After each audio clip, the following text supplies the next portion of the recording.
السلام علیکم ورحمۃ اللہ وبرکاتہ۔ بسم اللہ الحمدللہ والصلاة والسلام علی رسول اللہ ومن تبعہ ووالاه وبعد۔ محترم ناظرین و سامعین، اسلامی بھائیوں، دوستوں، عزیزوں، ماؤں اور بہنوں، قیامت کا دھماکہ سیریز کے اس ویڈیو میں آپ سب کا خیر مقدم ہے۔ ہم قیامت سے متعلق چھوٹی چھوٹی نشانیاں جو قیامت سے پہلے ظاہر ہونے والی ہیں ان کو سن رہے ہیں، جان رہے ہیں، سمجھ رہے ہیں۔ حضرات گرامی، انہی نشانیوں اور انہی علامتوں کے سلسلے کی ایک کڑی ہے خوارج کا ظہور۔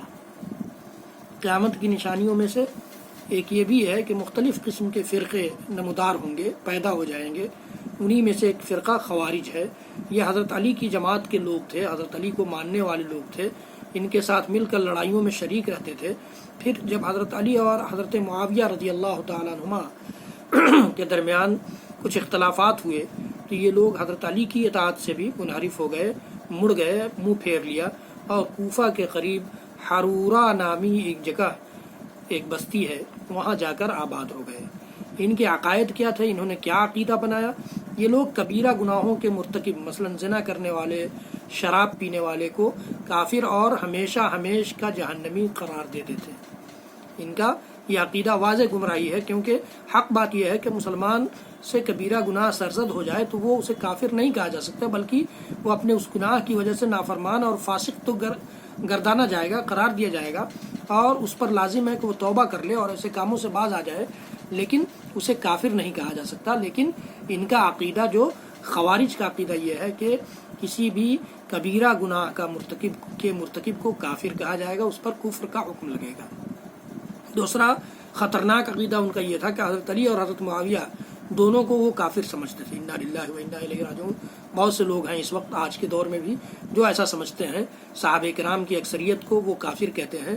تو حضرت علی اور حضرت معاویہ دونوں کو کافر سمجھتے تھے، اور تحکیم کے معاملے میں، یعنی دونوں کے اختلافات کے معاملے میں جو حکم بن کر کے جو فیصلہ کیا گیا تھا، اس فیصلے پر جو صحابہ بھی راضی ہو گئے تھے، سب کو وہ کافر سمجھتے ہیں۔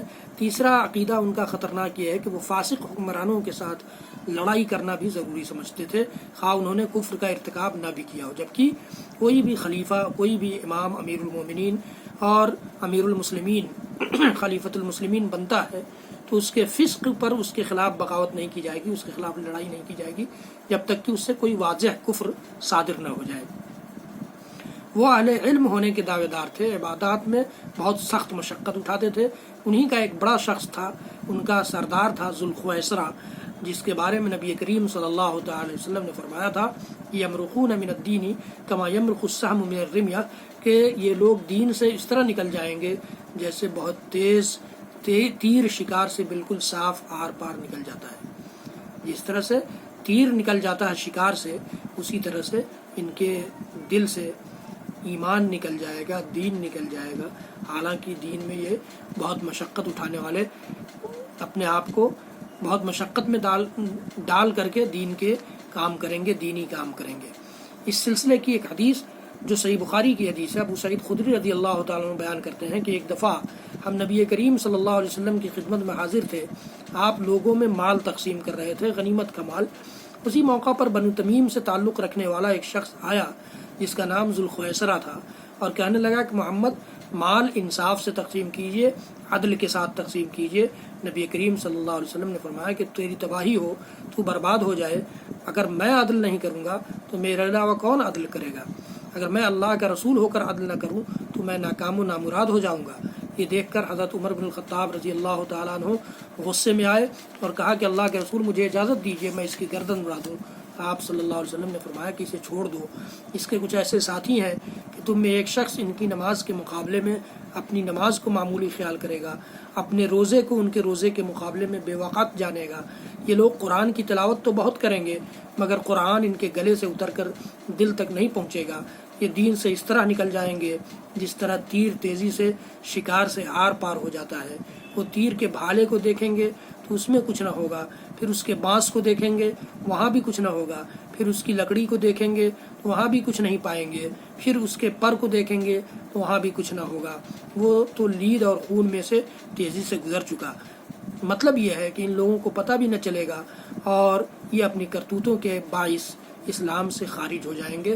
جس طرح ایک شکاری کسی ہرن کا شکار کرتا ہے، اس کا تیر جانور کے جسم میں داخل ہو کر دوسری جانب سے پار ہو چکا ہوتا ہے، دوسری جانب سے تیزی سے نکل چکا ہوتا ہے، شکاری یہ سمجھ رہا ہوتا ہے کہ تیر جانور کو لگا ہی نہیں، حالانکہ وہ اس کے جسم سے گزر کر پار ہو چکا ہے۔ ان کی نشانی ایک سیاہ فام شخص ہوگا، کالے رنگ کا شخص ہوگا، اس کا ایک بازو کہنی اور کندھے کے درمیانی حصہ عورت کے پستان کی طرح ہوگا یا گوشت کے اس ٹکڑے کی طرح ہوگا جو مضطرب اور متحرک رہتا ہے، ہلتا رہتا ہے۔ یہ گروہ اس وقت ظاہر ہوگا جب لوگوں میں اختلاف رونما ہو چکا ہوگا، جب امت اختلاف کا شکار ہو چکی ہوگی، اس وقت یہ گروہ ظاہر ہوگا۔ یہ خوارج کا گروہ ہے۔ صحیح بخاری کی روایت ہے، یہ کتاب المناقب میں یہ حدیث 3610 نمبر پر امام بخاری نے ذکر کیا ہے، اور صحیح مسلم میں امام مسلم رحمۃ اللہ علیہ نے اس کو 1064 نمبر حدیث کے طور پر ذکر کیا ہے، درج کیا ہے۔ یہ خوارج سے متعلق ایک اہم حدیث تھی، جو جس خوارج کے ظہور کو اللہ کے نبی صلی اللہ علیہ وسلم نے قیامت کی نشانی بتایا ہے کہ یہ اختلاف رونما ہو چکا ہوگا امت میں، اس وقت یہ ظاہر ہوں گے۔ مطلب یہ کہ یہ قیامت کی علامتوں میں سے ایک علامت ہوں گے، اور خوارج کے ظہور کا آغاز اور ان کے عقیدے سے متعلق ایک دلچسپ مناظرہ جو عبداللہ بن عباس سے ہوا تھا، وہ آپ کے سامنے میں آئندہ کے ویڈیو میں پیش کروں گا۔ حضرات گرامی، رب العالمین سے ہم اور آپ دعا کریں کہ اس قسم کے فتنوں سے رب العالمین ہم سب کو محفوظ رکھے، زندگی اور موت کے فتنوں سے ہم سب کو نجات دے۔ حضرات گرامی، میرے اس ویڈیو کو زیادہ سے زیادہ لوگوں تک پہنچائیے، شیئر کیجیے، اور میرے چینل کو سبسکرائب کیجیے، بیل آئیکن ضرور دبائیے، لائک بھی کیجیے۔ رب العالمین ہم سب کو کہنے سننے سے زیادہ عمل کی توفیق دے، اور قیامت کے قریب میں ظاہر ہونے والے ہر قسم کے فتنوں سے محفوظ رکھے۔ وصلی اللہ تعالی علی نبینا محمد وعلی آلہ وصحبہ وسلم۔ سبحان ربک رب العزۃ عما یصفون وسلام علی المرسلین والحمد للہ رب العالمین۔ میرے اور سارے ویڈیو دیکھنے کے لیے آپ یوٹیوب پر شاہد اقبال سنابلی ٹائپ کر کے مختلف ٹاپک پر ویڈیو دیکھ سکتے ہیں۔ رب العالمین ہم سب کو توفیق دے۔ السلام علیکم ورحمۃ اللہ وبرکاتہ۔